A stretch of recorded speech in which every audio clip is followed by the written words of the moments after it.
Hello दोस्तों, नमस्कार। हमारे YouTube चैनल गुरु केंद्र क्लासेस में आपका स्वागत है।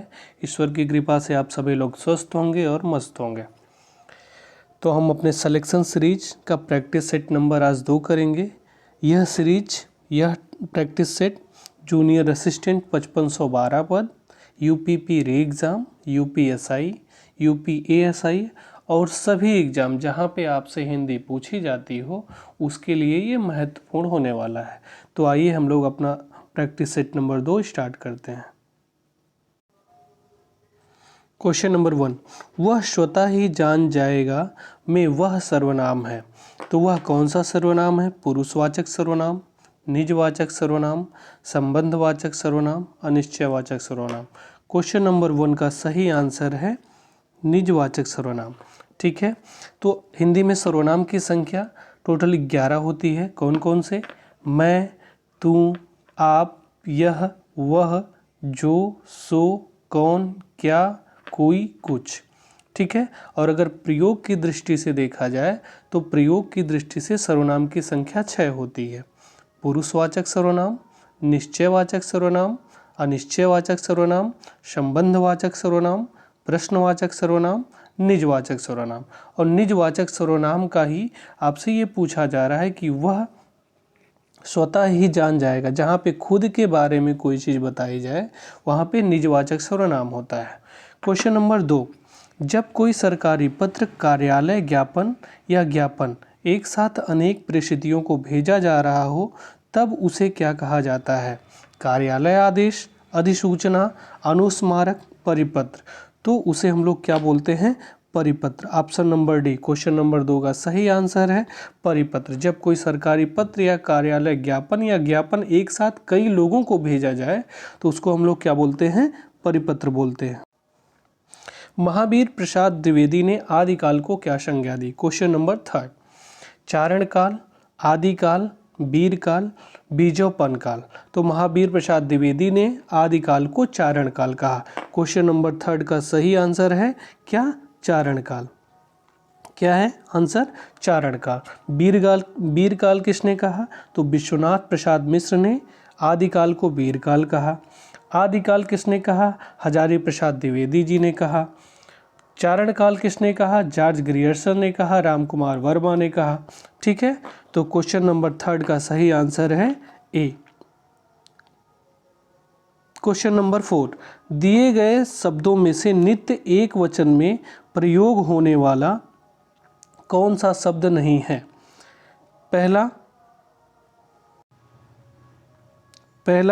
पहला हमारा जनता है, दूसरा पानी है, तीसरा हस्ताक्षर है, चौथा आकाश है। तो क्वेश्चन नंबर 4 का सही आंसर है सी। हस्ताक्षर जो है हम लोग हमेशा बहुवचन में यूज करते हैं। ठीक है, जनता हो गया, पानी हो गया, आकाश हो गया, भीड़ हो गया, लोहा हो गया, दूध हो गया, सोना हो गया, चांदी हो गया, जनता, घी, पेट्रोल, तेल, आकाश, ये सारे शब्द सर्वदा एक वचन में यूज किए जाते हैं, प्रयोग किए जाते हैं। जैसे बहुवचन के शब्द लोग हो गए, प्राण हो गए, दर्शन हो गए, समाचार हो गए, हस्ताक्षर हो गए, आंसू हो गए, ये सारे शब्द हमेशा बहुवचन में प्रयोग किए जाते हैं। तो क्वेश्चन नंबर 4 का सही आंसर है सी। क्वेश्चन नंबर 5, हिंदी स्वरों का वर्गीकरण जब जीभ के अग्रभाग के आधार पर किया जाता है तो निम्नलिखित में से कौन सा भेद इसके अंतर्गत नहीं आता? अग्रस्वर, मध्य स्वर, पश्च स्वर, विवृत स्वर। तो क्वेश्चन नंबर 5 का सही आंसर क्या होगा? तो यानी इसका सही आंसर क्या है? डी, विवृत स्वर। ठीक है ना, जब हम बोलने के आधार पे, ठीक है ना, यानी जिह्वा के आधार पे स्वरों को बांटते हैं तो 3 तरीके से बांटते हैं। अग्रस्वर बोलते हैं, मध्य स्वर बोलते हैं, पश्च स्वर बोलते हैं। ठीक है, दूसरा जो ऑप्शन नंबर डी दिया है, जब मुख के खुलने के आधार पर बात की जाती है तो वहाँ पे शब्दों को विवृत बोला जाता है, अर्ध विवृत बोला जाता है, अर्ध समृद्ध बोला जाता है, समृद्ध बोला जाता है। ठीक है, तो क्वेश्चन नंबर 5 का सही आंसर है डी। क्वेश्चन नंबर 6, निम्नलिखित में से कौन सा शब्द वर्तनी की दृष्टि से गलत है? 5वां, गांधी, बांस, आँख। तो यहाँ पे किसकी वर्तनी अशुद्ध है? तो यहाँ पे देखेंगे पांचवा सही है, गांधी जी भी सही लिखा गया है, बांस सही लिखा गया है, लेकिन आँख आँख हमारा क्या है? गलत लिखा गया है। तो क्वेश्चन नंबर 6 का सही आंसर है डी, यानी आँख। आँख कैसे लिखा जाएगा? आँख, यानी चंद्रबिंदी वाला मात्रा होगी। ठीक है, तो क्वेश्चन नंबर 6 का सही आंसर है डी। क्वेश्चन नंबर 7, वर्तनी की दृष्टि से दिए गए विकल्पों में से अशुद्ध विकल्प छांटिए। महीना, पूजनीय, व्यंग, उपर्युक्त सभी। तो क्वेश्चन नंबर 7 का सही आंसर है क्या? सी। यहाँ पे जो व्यंग्य है वो गलत लिखा गया है। व्यंग्य की सही वर्तनी होगी, क्या होगी? व्यंग्य, व्यंग्य। ठीक है, क्वेश्चन नंबर 8, स्वार्थ में निम्नलिखित में से कौन सी संधि है? ठीक है, दीर्घ संधि, यण संधि, वृद्धि संधि, गुण संधि। तो स्वार्थ का संधि विच्छेद क्या होता है? स्वधन अर्थ, स्वधन अर्थ, अर्थात यहाँ पे भी आ प्लस आ बराबर आ। ठीक है, जब समान वर्ण मिलकर के बड़े का निर्माण करते हैं तो वहाँ पे कौन सी संधि होती है? दीर्घ संधि। अर्थात क्वेश्चन नंबर 8 का सही आंसर है ए। क्या है? ए। क्वेश्चन नंबर 9, पावन का संधि विच्छेद निम्नलिखित में से कौन सा है? पौधनन, पोधनन, पाधनन, पावधनन। तो क्वेश्चन नंबर 9 का सही आंसर है ए, यानी पौधन अन। ये किसका उदाहरण है? अयाधि संधि का उदाहरण है। ठीक है, क्वेश्चन नंबर 10, भीष्म पितामह ने आजीवन शादी ना करने का प्रण लिया था। रेखांकित शब्द का समास होगा अव्ययी भाव समास, तत्पुरुष समास, कर्मधारय समास, द्विगु समास। तो क्वेश्चन नंबर 10 का सही आंसर है ए, अव्ययी भाव समास। जहाँ पे पहला पद क्या होता है? अव्यय होता है, वहाँ पे कौन सा होता है? अव्ययी भाव समास। जैसे यहाँ पे आजीवन है, आ लगा हुआ है, ठीक है, प्रति लग जाए, ठीक है, तो ये सारे कौन से समास के उदाहरण हैं? अव्ययी भाव समास के। क्वेश्चन नंबर 11, क्वेश्चन नंबर 11, निम्नलिखित में से कौन सा कर्मधारय समास है? नील गगन, त्रिफला, पतझड़, गांव शहर। तो क्वेश्चन नंबर 11 का सही आंसर है ए, यानी नील गगन। क्या है? नील गगन में कौन सा कर्मधारय समास है? जहाँ पे विशेष और विशेषण का भाव उत्पन्न होता है वहाँ पे कौन सा समास होता है? कर्मधारय समास होता है। क्वेश्चन नंबर 12, शम उपसर्ग से बना शब्द निम्नलिखित में से कौन सा है? साम्राज्य, सम्मुख, सम्राट, सम्राज्ञी। तो क्वेश्चन नंबर 12 का सही आंसर है बी, यानी सम्मुख। सम उपसर्ग से कौन सा शब्द यहाँ पे बना हुआ है? तो सम्मुख है। क्वेश्चन नंबर 13, परा उपसर्ग का अर्थ है भीतर, उल्टा, बाहर, आसपास। तो परा उपसर्ग का अर्थ क्या है? यहाँ पे उल्टा। ठीक है, भीतर, बाहर, आसपास, ये परा उपसर्ग के उदाहरण नहीं है। ठीक है, क्वेश्चन नंबर 14, कृदंत शब्द का उदाहरण है धनवान, नमकीन, नीलिमा, खिलाड़ी। तो कृदंत शब्द का यहाँ पे उदाहरण है खिलाड़ी। क्यों? खिलाड़ी जो है खेल शब्द से बना हुआ है, यानी ये कृत प्रत्यय के अंतर्गत आएगा। धनवान हो गया, नमकीन हो गया और नीलिमा हो गया, ये सब तद्धित प्रत्यय के क्या है? उदाहरण है। निम्नलिखित में से आँख का तत्सम रूप कौन सा है? तो क्वेश्चन नंबर 15 का सही आंसर है क्या? ईदृश, अच्छी, दंष्ट्रिका, दर्श। तो क्वेश्चन नंबर 15 का सही आंसर है बी, अच्छी। आँख शब्द का तत्सम जो है अच्छी है। विसर्ग, क्वेश्चन नंबर 16, विसर्ग का प्रयोग किन शब्दों में नहीं होता है? तद्भव, तत्सम, संकर, इनमें से कोई नहीं। तो क्वेश्चन नंबर 16 का सही आंसर है ए, विसर्ग का प्रयोग तद्भव में हम नहीं करते हैं। क्वेश्चन नंबर 17, चौथा का तत्सम शब्द है चतुष्पद, चतुष्क, चतुष्काठ, चतुर्थ। तो क्वेश्चन नंबर 17 का सही आंसर है डी, चौथा का तत्सम जो है चतुर्थ है। ठीक है, अब और 3 ऑप्शन जो है उनको भी देख लेते हैं। चतुष्पद किसको बोलते हैं? चौपाया को बोलते हैं। चतुष्क किसको बोलते हैं? चौक को बोलते हैं। चतुष्काठ किसको बोलते हैं? तो चतुष्काठ हम लोग चौखट को बोलते हैं। ठीक है, क्वेश्चन नंबर 18 का सही आंसर क्या है? धूम्र शब्द का तद्भव क्या है? जुआ, धुआं, भंवरा, मक्खी। तो क्वेश्चन नंबर 18 का सही आंसर है धुआं। धूम्र का तद्भव क्या है? धुआं है। जुआ की बात करते हैं तो जुआ की द्यूत हो जाएगा, भंवरा का भ्रमर हो जाएगा, मक्खी का मक्षिका हो जाएगा। तो क्वेश्चन नंबर 18 का सही आंसर है बी। क्वेश्चन नंबर 19, व्युत्पत्ति के आधार पर शब्द के कितने भेद होते हैं? तो व्युत्पत्ति के आधार पर शब्द के 3 भेद होते हैं।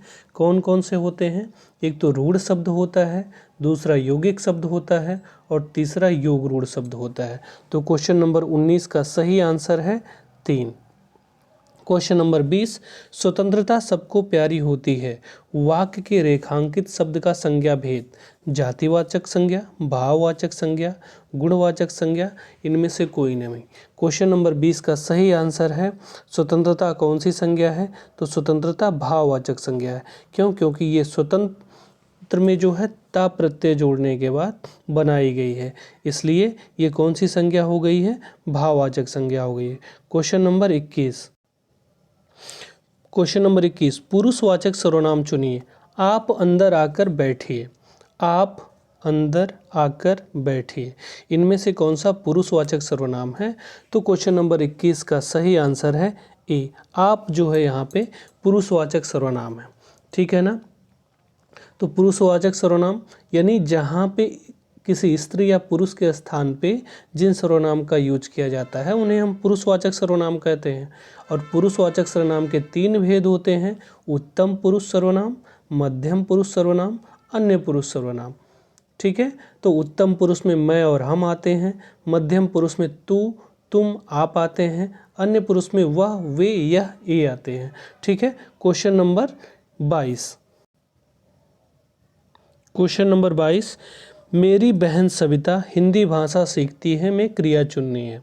तो ए हिंदी, बी बहन, सी सीखती है, डी भाषा। तो इसमें क्रिया क्या है? हिंदी भाषा सीखने का काम कर रही है। तो क्वेश्चन नंबर 22 का सही आंसर है सी, यानी सीखती है क्या है? एक क्रिया है। क्वेश्चन नंबर 23, आप आ गए वाक्य में आ शब्द है संज्ञा, सर्वनाम, अव्यय, विशेषण। तो आप आ गए में वाक्य में आ शब्द क्या है? एक अव्यय है। क्यों? क्योंकि इसको कहीं पे लगाने पे इसमें कोई परिवर्तन नहीं होता है। जैसे ऑप्शन नंबर सी क्या हो गया? इसका सही आंसर है। क्वेश्चन नंबर 24, सीता सखियों सहित पुष्प वाटिका में गई। वाक्य में रेखांकित अव्यय प्रयोग निम्नलिखित में से किस भेद का उदाहरण है? समुच्चय बोधक, क्रियाबोधक विशेषण, संबंध बोधक, विस्मयादि बोधक। ठीक है, तो यहाँ पे किस अव्यय का प्रयोग किया गया है? तो सीता सखियों सहित पुष्प वाटिका में गई में संबंध बोधक अव्यय का क्या किया गया है? प्रयोग किया गया है। तो क्वेश्चन नंबर 24 का सही आंसर है सी। क्वेश्चन नंबर 25, कौन सा शब्द अनीक का पर्यायवाची है? अर्जुन, सेना, अग्नि, घोड़ा। तो क्वेश्चन नंबर 25 का सही आंसर है अनीक किसका पर्यायवाची है? तो सेना। सेना को हम लोग क्या बोलते हैं? अनीक बोलते हैं। सेना के और भी पर्यायवाची की बात करें तो कटक कहते हैं, अनीकिनी बोलते हैं, चमू बोलते हैं, दल बोलते हैं, सैन्य बोलते हैं, वाहिनी बोलते हैं। ठीक है। अर्जुन की पर्यायवाची की बात करें तो सब्यसाची, घोड़ा की बात करें तो तुरंग बोलते हैं, अग्नि की बात करें तो हुताशन बोलते हैं, पावक बोलते हैं। क्वेश्चन नंबर 26, कामदेव का पर्यायवाची शब्द है सरोज, उरोज, मनोज, पाथोज। तो कामदेव का सही पर्यायवाची शब्द इसमें कौन सा है? तो यहाँ पे क्वेश्चन नंबर 26 का सही आंसर है सी, मनोज। कामदेव के और भी अन्य पर्यायवाची कौन कौन से हैं? मदन हो गया, मार हो गया, मकर ध्वज, मनोभव, पंचसर, मनसिज, मनमथ, मीन केतु, कंदर्प, अनंग, ये सारे क्या हैं? कामदेव के पर्यायवाची हैं। क्वेश्चन नंबर 27, अग्रज का विलोम शब्द है अच्छत, अतुल, अनुज, अटल। तो अग्रज का विलोम शब्द क्या है? अनुज है। ठीक है। क्वेश्चन नंबर 28, दीर्घायु का विलोम होगा चिरायु, अल्पायु, नश्वर, क्षणिक। तो क्वेश्चन नंबर 28 का सही आंसर है दीर्घायु का विलोम शब्द क्या है? अल्पायु है। ठीक है। Question number 29। क्वेश्चन नंबर 29, इस वर्ष हिंदी साहित्य की डैश कुछ अवरुद्ध रहीं, यानी जो रिक्त स्थान है, रिक्त स्थान में कौन सा शब्द उपयुक्त होगा? पहला उन्नति, प्रगति, वृद्धि, विकास। ठीक है। तो क्वेश्चन नंबर 29 में इस वर्ष हिंदी साहित्य की प्रगति कुछ अवरुद्ध रही। तो क्वेश्चन नंबर 29 का सही आंसर है क्या? बी। क्वेश्चन नंबर 30, गांधी का राम राज्य का स्वप्न आज तक डैश यानी रिक्त स्थान नहीं हुआ है। यहाँ भी उचित शब्द का प्रयोग करना है। आकार, निराकार, साकार, स्वीकार। तो क्वेश्चन नंबर 30 का सही आंसर है क्या? गांधी जी का राम राज्य का स्वप्न आज तक साकार नहीं हुआ। तो क्वेश्चन नंबर 30 का सही आंसर है सी, साकार। क्वेश्चन नंबर 31, जिसका उपचार ना हो सके के लिए एक शब्द है। दुस्साह्य, असाध्य, श्रमसाध्य, साधनहीन। तो क्वेश्चन नंबर 31 का सही आंसर है क्या? असाध्य। मतलब जिसका उपचार ना हो सके उसको हम लोग क्या बोलते हैं? असाध्य बोलते हैं। ठीक है। अब साधनहीन किसको बोलते हैं? तो जिसके पास कोई साधन ना हो उसको हम लोग साधनहीन बोलते हैं। ठीक है। जो परिश्रम से हो उसे हम लोग श्रम साध्य बोलते हैं। ठीक है। और हमने बता दिया जिसका उपचार ना हो सके उसको हम लोग क्या बोलते हैं? असाध्य बोलते हैं। क्वेश्चन नंबर 32, किसी तथ्य को जानने की इच्छा रखने वाला। ठीक है। किसी तथ्य को जानने की इच्छा रखने वाला क्या कहलाता है? वैष्णव, आशातीत, जिज्ञासु, कुलीन। तो उसे हम लोग क्या बोलते हैं? जिज्ञासु। किसी चीज़ को जानने की इच्छा रखने वाले को हम लोग क्या बोलते हैं? जिज्ञासु। Question number 33। Question number 33, Andher Nagari का अर्थ है राज्य विहीन स्थान, अन्याय की जगह, जहां अंधेरा हो, सुनसान जगह। तो क्वेश्चन नंबर 33 का सही आंसर है अन्याय की जगह। क्वेश्चन नंबर 34, चौकड़ी भूल जाना मुहावरे का अर्थ है बुद्धि काम में लाना, मूर्खता ना दिखाना, घबरा जाना, कभी ना आना। तो क्वेश्चन नंबर 34 का सही आंसर है क्या? घबरा जाना। चौकड़ी भूल जाने का मतलब क्या होता है? हम किसी कार्य को कर रहे हैं और करते करते घबरा गए। ठीक है। क्वेश्चन नंबर 35, अंधों में काना राजा रेखांकित लोकोक्ति का अर्थ है गुणहीन के बीच एक गुणवान व्यक्ति, ओछे व्यक्ति में ऐंठन होती है, बहुत ही लालची, अकेले आदमी मजबूर होता है। तो क्वेश्चन नंबर 35 का सही आंसर है गुणहीनों के बीच एक गुणवान व्यक्ति। सलमा घर जाती है वाक्य है सरल वाक्य, निषेधात्मक वाक्य, आज्ञार्थक वाक्य, इच्छार्थक वाक्य। क्वेश्चन नंबर 36 का सही आंसर है क्या? कि सलमा घर जाती है एक कैसा वाक्य है? सरल वाक्य है। क्वेश्चन नंबर 37, निम्नलिखित में से संयुक्त वाक्य का चयन कीजिए। आप बताएं कि आपकी समस्या क्या है। मैं तुम्हारे साथ व्यापार करना चाहता हूँ। उसने खाना खाया और सो गया। परिश्रम करके सफलता प्राप्त करो। तो संयुक्त वाक्य क्या होते हैं? जब दो सरल वाक्यों को जोड़ करके एक नया वाक्य बना दिया जाए। कैसे जोड़ा जाए? कुछ शब्द जैसे पर, किंतु, और, या, इन सारे शब्दों के साथ दो सरल वाक्यों को जब जोड़ दिया जाता है तो वो संयुक्त वाक्य के रूप में परिवर्तित हो जाते हैं। तो ऑप्शन नंबर 3, उसने खाना खाया, यहाँ पे और शब्द के साथ क्या किया गया है? जोड़ दिया गया है। तो उसने खाना खाया और सो गया, यहाँ पे कौन सा वाक्य है? संयुक्त वाक्य है। Question number 38। क्वेश्चन नंबर 38, सही विकल्प का चयन करें जो शुद्ध वाक्य है। तुम तुम्हारा काम करो, तुम तुमका काम करो, तुम तेरा काम करो, तुम अपना काम करो। तो यहाँ पे सबसे शुद्ध वाक्य कौन सा है? ऑप्शन नंबर डी, क्या? तुम अपना काम करो। क्वेश्चन नंबर 39, राम आम खाता है में वाच्य का कौन सा रूप है? भाववाच्य, कर्मवाच्य, कर्तवाच्य, उभयवाच्य। तो यहाँ पे काम जो है कर्ता के द्वारा किया जा रहा है, यानी राम आम खाने का कार्य कर रहा है। तो ठीक है, क्वेश्चन नंबर 39 का सही आंसर है क्या? कर्तवाच्य। तो राम आम खाता में कौन सा वाच्य है? कर्तवाच्य है। क्वेश्चन नंबर 40, उसने टेढ़ी चाल चली, वाक्य में कौन सा कारक है? कर्म कारक, संबंध कारक, अधिकरण कारक, कर्ता कारक। तो उसने टेढ़ी चाल चली, ठीक है, चाल किसने चली? उसने चली, तो यानी कार्य कौन कर रहा है? कर्ता खुद कर रहा है, तो यहाँ पे कौन सा कारक होगा? कर्ता कारक होगा। क्वेश्चन नंबर 40 का सही आंसर है डी। क्वेश्चन नंबर 41, बिल्ली छत से कूद पड़ी, कौन सा कारक है?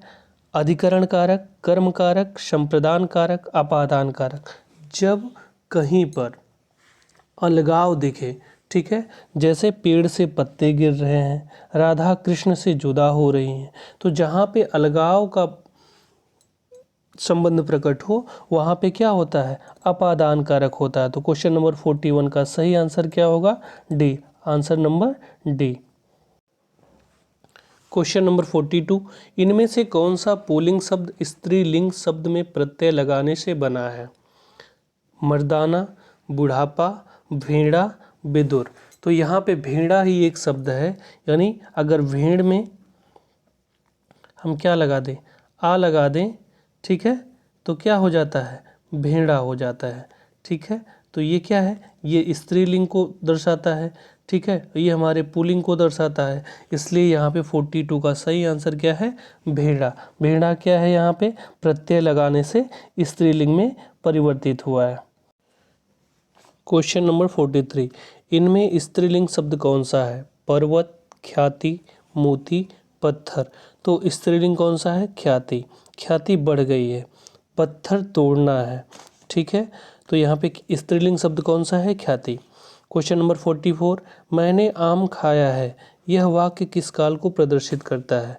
भूतकाल, भविष्यकाल, वर्तमान काल, इनमें से कोई नहीं। तो क्वेश्चन नंबर 44 का सही आंसर है क्या? भूतकाल, ठीक है। और भूतकाल में भी मैंने आम खाया है, यह आसन्न भूतकाल का उदाहरण है। जब क्रिया की समाप्ति तुरंत तुरंत होती है, ठीक है, तो आसन्न भूतकाल के अंतर्गत आता है, ठीक है। क्वेश्चन नंबर 45, क्वेश्चन नंबर 45, निम्नलिखित वाक्यों में से वह वाक्य चुनिए जिसमें गुणवाचक विशेषण का प्रयोग किया गया है। वह नटखट बालक संगीत नहीं सुन रहा है, वहाँ बहुत से पक्षी उड़ रहे हैं, मैंने 10 मन गेहूँ खरीदा है, ऐसे आदमी लाखों में से एक होते हैं। तो जहाँ पे गुणवाचक विशेषण का प्रयोग किया है वो क्या है? ऑप्शन नंबर ए, वह नटखट बालक संगीत नहीं सुन रहा है। तो बालक कैसा है? कैसा गुण है? नटखट बालक है, ठीक है। क्वेश्चन नंबर 46, निम्नलिखित नीचे दिए गए शब्दों में से किसकी वर्तनी शुद्ध है? द्वारका शुद्ध है, पूजनीय अशुद्ध है, अंतर्ध्यान अशुद्ध है, अहिल्या अशुद्ध है। तो क्या होता है? इनका शुद्ध वर्तनी क्या होता है? पूजनीय जो होता है वो पूजनीय होता है, ठीक है। दूसरा अंतर्ध्यान, अंतर्धान का क्या होता है? अंतर्धान होता है, अंतर्धान होता है, ठीक है। और अहल्या होता है, अहिल्या नहीं होता है, अहल्या होता है। शुद्ध वर्तनी क्या होता है? अहल्या। क्वेश्चन नंबर 47,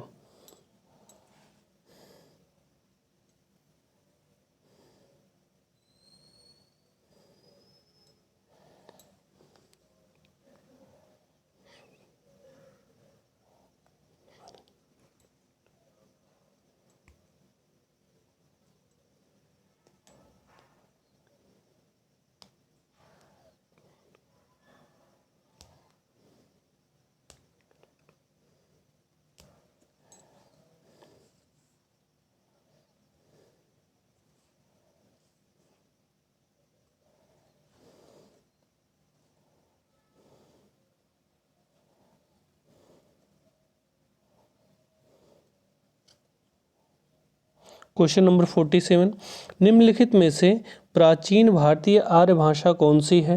प्राकृत, पाली, अपभ्रंश, वैदिक संस्कृति। तो संस्कृत, वैदिक संस्कृति, पाली, प्राकृतिक, अपभ्रंश। तो यहाँ पे सबसे पुरानी भाषा कौन सी है? सबसे प्राचीन आर्य भाषा कौन सी है? वैदिक संस्कृति। क्वेश्चन नंबर 48, कौन सी प्राचीन भाषा नहीं है? अपभ्रंश, पंजाबी, प्राकृतिक, संस्कृत। तो यहाँ पे प्राचीन भाषा कौन सी नहीं है? पंजाबी। एडमिनिस्ट्रेटिव कंट्रोल का हिंदी पर्याय कौन सा है? प्रशासनिक कार्रवाई, प्रशासनिक योग्यता, प्रशासनिक सुविधा, प्रशासनिक नियंत्रण। तो एडमिनिस्ट्रेटिव कंट्रोल का सही पर्याय कौन सा है? ऑप्शन नंबर डी, प्रशासनिक नियंत्रण। क्वेश्चन नंबर 50, यदि हिंदी प्रश्नवाचक वाक्य का उत्तर हाँ ना में दिया जा सके तो उसका अंग्रेजी अनुवाद करते समय वाक्य शुरू करते हैं इंट्रोगेटिव से, ऑक्सिलरी वर्ब से, इन्फिनेटिव से, फाइनाइट वर्ब से। तो इसका सही आंसर है option number B, auxiliary verb से। ठीक है, तो ये रही मित्रों हमारे 50 क्वेश्चन की श्रृंखला। ठीक है, ये आपके लिए बहुत महत्वपूर्ण थी, कृपया इसे देखें। ठीक है, और अपने आप को टेस्ट करें। तो धन्यवाद, नमस्कार, जय हिंद।